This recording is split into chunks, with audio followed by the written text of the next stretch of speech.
책 도쿠가와 이에야스 아오신기요로 누르하치. 이야기는 누르하치와 아들들이 요동에서 중원의 주인이 되기까지입니다. 인구가 크게 부족한 여진으로서 누르하치는 17명의 아내, 16명의 아들을 둡니다. 당시 조선은 다이시안 홍타이지 둘 중에 후계자가 나올 것을 예측합니다. 당시 여진은 순장 문화가 있어 남편이 죽으면 그 아내도 죽였습니다. 망골타이의 모친 군다이가 순장되기 싫어 유력 후계자인 다이샨에게 잘 보이려 합니다. 이런 나쁜 풍문에 누르하치는 군다이와 이혼하고 망골타이가 부친에게 패를 끼쳤다며 모친을 살해하는 패륜을 저지르고 후계자에서 멀어지게 됩니다. 또한 한 여성이 자이상어, 쇼토 등과 줄줄이 불륜한 사건이 일어납니다. 누르하치는 격노하고 아민과 다이샨이 자이상어와 쇼토를 살려달라고 빕니다. 누르하치는 이 둘을 용서하지만 아민과 다이샨이 후계자에서 멀어지게 됩니다. 이러한 과정에서 도덕성에 흠결이 없는 홍타이지가 후계자로 굳어지게 됩니다. 누르하치는 생전에 가장 젊은 부인 아바하이와 그 아들 도르곤을 총애했고 말자 상속 원칙으로 계승자로 점쳐지기도 했지만 유언에서 배제됩니다. 사르후 전투의 패배 이후 명은 웅정필이 새로운 장군으로 임명됩니다. 싸움을 피하며 방어망을 만들려 하나 왕화정 장군 등이 계속 싸울 것을 주장합니다. 하지만 누르하치와 내통한 손득공이 광령성을 내주며 웅정필과 왕화정은 해임됩니다. 명은 원숭환을 특제시키고 그는 영원성 등 방어망을 구축하기 시작합니다. 환관 이충현의 방해 속에 서광계가 간곡히 설득하여 포르투갈의 홍위포를 수입합니다. 19개를 북경성에 11개를 산해관과 영원성에 순환 투입하기로 합니다. 철산의 모문룡은 명의 은과 조선의 쌀을 받지만 전투보단 장사에 열중하며 부패한 모습을 보입니다. 광해군은 충무공 정충신, 포로 강옥림 등 야전참모들로 외교 첩보 활동을 합니다. 하지만 선조의 여민 휴식 정책을 멈추고 증세하여 궁궐 건설, 군사 강화에 힘을 쏟습니다. 힘들어진 백성들의 여론에 반란이 일어나고 인조는 다시 여민 휴식 정책을 펴니다. 명은 친명 정권이 폐위되자 반대했지만 모문룡의 보고로 실상을 알고 인조를 인정합니다. 이로써 조선 인조는 모문룡의 횡포를 제어하기가 더 어려워집니다. 충무공 정충신은 청이 거점 공략이 아닌 변칙 기동할 것을 대비해 기동대를 만들자고 주장합니다. 이에 인조는 삼남지방의 5,000명까지 끌어 15,000의 기동대를 육성합니다. 하지만 열심히 육성한 기동군은 이괄의 반란군이 되며 그 꿈이 산산조각납니다. 인조는 그를 신뢰했지만 공신들이 이괄의 아들을 죽이려 하자 난이 일어난 것입니다. 왕을 추격하는 상체, 모문룡을 보섭하는 중체, 한양에 머무르는 하체. 당시 백성들도 읽은 전략을 이괄은 못 읽어서 한양에 머무르다가 포위 섬멸됩니다. 이괄의 난으로 임진을 한 이후 유지된 명장들이 와해되고 이괄 밑에 있던 장수들은 청해 투항에 진격 루트도 알려주게 됩니다. 환관 위충현은 병부상사를 몰아내고 자기 일당인 고제를 안치고 명군을 모두 만리장성 안으로 들이자고 했지만 원숭아는 이에 반대해 그의 군대만 영원성에 남게 됩니다. 누르하치는 기회를 놓치지 않고 16만 군사로 2만의 영원성을 공격합니다. 볼릿공이 볼링핀들을 쓰러뜨리듯 홍위포의 쇠공에 밀집된 청군이 우수수 쓰러집니다. 원숭아는 사기가 꺾여 퇴각하는 누르하치를 30리나 추격하며 후방 공격하고 평생 동안 승리만 해오다가 기본만 지킨 백년서생에게 패한 누르하치는 화병에 사망합니다. 명나라는 홍위포의 위력에 크게 감탄하여 이를 수입하자고 했던 서광계를 특채하여 550문이나 수입 생산해 각 함선과 성들의 완벽한 방어를 구축하기 시작합니다. 친조선이었던 누르하치와 달리 2대 형제 홍타이지는 조선의 강경한 입장이었습니다. 청은 점점 강해지는 명에 전력을 쏟고자 후방 조선을 예방 침공합니다. 조선의 포로 강옥립과 항복해온 이괄의 잔당들이 길잡이가 되어 쾌속 진격하게 됩니다. 하지만 명을 뒤에 두고 시간을 오래 쏟을 수 없어 적당한 선에서 화친합니다. 청도 철산 맞은편 육지에 주둔군을 두게 되어 모문룡이 후방을 공격할 수 없게 봉쇄하고 3년간 이어진 대기근의 쌀값이 수십 배 오른 청으로서 조선과의 무역 체계는 작은 숨통이 됩니다. 하지만 명의 원숭아는 만만치 않은 상대로 그 사이 금주성도 건설합니다.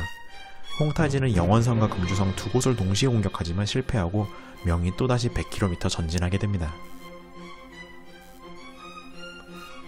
원숭아는 무역노름이나 하며 명과 조선을 갉아먹던 모문령을 불러 죽이고 황제에게 보고합니다. 큰 월권행위였지만 요서를 책임질 사람이 없었기에 당시에는 일단 넘어갑니다. 홍타이지는 원숭아를 도저히 이길 수 없음을 알고 몽골 쪽으로 우회해 복경을 치기로 합니다. 쌀값이 수십 배나 뛴 굶주린 청에게 전쟁은 이제 영토 확장보다 약탈이 중요해집니다. 원숭아는 깜짝 놀라 가용병력 1만을 이끌고 북경으로 돌아와 지친 상태에서도 10만과 싸워 이깁니다. 홍타이지는 약탈이 목적이었기에 후퇴하여 수만 명과 우마 10만, 홍위포 기술까지 약탈해갑니다. 어이없는 약탈을 당한 북경 사람들은 원숭아니 요서기를 열어준 것이라며 의심합니다. 원숭아는 북경을 구하고도 억울하게 체포되어 능지치 참당합니다. 당시 명의 과한 세금에 많은 유민들이 생기고 있었습니다. 관료가 되었다간 징세를 메꾸다가 집안이 파산하곤 합니다. 대기근에 후방에 월급을 못 받는 관료, 병사, 농민들이 반란을 일으키기 시작합니다. 섬서성, 산서성의 왕가윤의 3만 명이 홍승주에 의해 진압됩니다. 왕가윤의 부장 고영상이 다시 20만 명까지 세를 규합합니다. 한편 모문령이 죽고 철산의 해군을 물려받은 부장 경중명 역시 산동성을 점령하는 등 패악질을 펼칩니다. 명이 토벌을 하려 하자 휘하의 180척 전함을 이끌고 청에 투항합니다. 고영상은 세 갈래 길로 북진하여 북경을 공략하기로 합니다. 홍승주는 고영상의 본대만 치면 와해될 것을 알고 위남에서 이자성의 군대를 격파합니다. 고영상은 한중에 고립되었다가 섬멸되고 이자성은 고립을 탈출해 사천으로 들어갑니다. 홍타이지가 또 북경 일대 16개 성을 약탈하자 홍승주는 군대를 북으로 쏟게 됩니다. 한편 청 누르하치의 14남 도르곤이 앞서 3년에 걸쳐 몽골 차하르 부족을 흡수하고 과거 원나라의 옥새를 발견해 청은 이제 황제국임을 선언하게 됩니다. 3년간 다시 불어닥친 대기근에 청은 명과 조선의 약탈전쟁을 벌입니다. 여름엔 명의 화북 산동 40개 군현을 약탈하고 겨울에는 조선을 침략합니다. 홍타이지는 가용병력 10만을 모두 이끌고 달려 8일 만에 한양을 점령합니다. 왕자를 보내놓은 강화도로 가는 길도 막히자 인조는 1만을 이끌고 남한전성을 향합니다. 정예병 1만을 가진 도원수 김자점이 우물쭈물 대고 강화도는 청 해군에 함락되고 팔도 근원공 8만이 각계 격파당하고 남한선성이 10년으로 떨어지자 인조는 항복을 결정합니다. 숭정제는 인조를 전혀 돕지 못하는데 후방에서 이자성이 또 난을 일으켰기 때문입니다. 사천에서부터 10만 명을 또 규합해 10개 성을 치지만 홍승주가 또 무리쳐 와해시킵니다. 후방의 조선을 안정시킨 청나라는 명에 온전히 집중하게 됩니다. 요서방음왕 50개 성을 부수고 원숭안의 부장이었던 조대수의 김주성을 포위합니다. 숭정제는 반란군을 진압해온 에이스 홍승주에게 14만을 주어 구원케 합니다. 처음엔 청에 4만을 대파하지만 홍타이지가 직접 와 전략을 짜자 명이 대패합니다. 병사들이 지휘계통을 무시하고 막무가내 후퇴를 하다가 괴멸하고 오삼계가 이끄는 3만 명만 간신히 귀환해 만리장성 산해관을 지키게 됩니다. 조대수와 홍승주 등 명장들이 포로가 되고 최정예 군대를 잃고 요서 땅을 잃게 됩니다. 홍타이지는 만리장성 국경으로 무역을 제한하지만 결렬되자 약탈을 지속합니다. 한편으로 남쪽에서는 패배할 때마다 10명 정도만 남는 이자성이었지만 수많은 유민들은 늘 그에게 다시 모이곤 했습니다.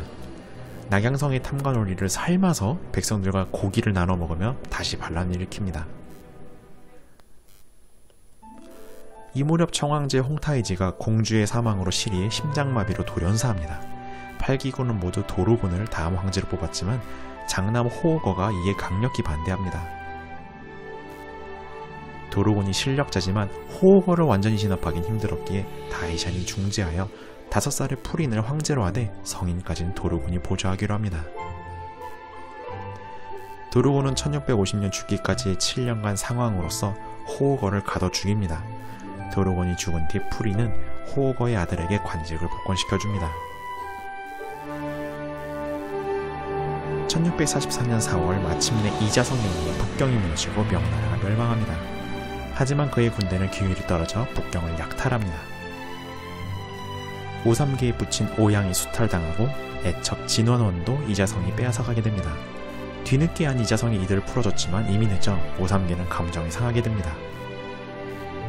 이자성은 10만을 이끌고 산해간의 오삼계 상만에게 투항을 권고합니다. 청도루곤도 기회를 놓치지 않고 역시 10만을 이끌고 산해간으로 진격합니다.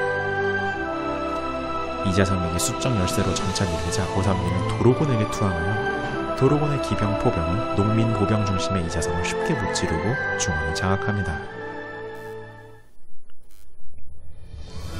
요약입니다. 원숭아는 혼란의 시대 기본에 충실한 것이 중요한 것을 보여줍니다. 모문령은 부패한 군벌이 해적이 되었음을 보여줍니다. 홍타이지는 다른 형들의 폐륜과 불륜 스캔들에 의해 황제가 될 수 있었고, 오삼계는 사랑 때문에 산해간을 문을 엽니다. 이자성은 시대를 잘못 만나 천하의 주인 자리를 빼앗기게 됩니다. 이상 책략을 마칩니다. 감사합니다.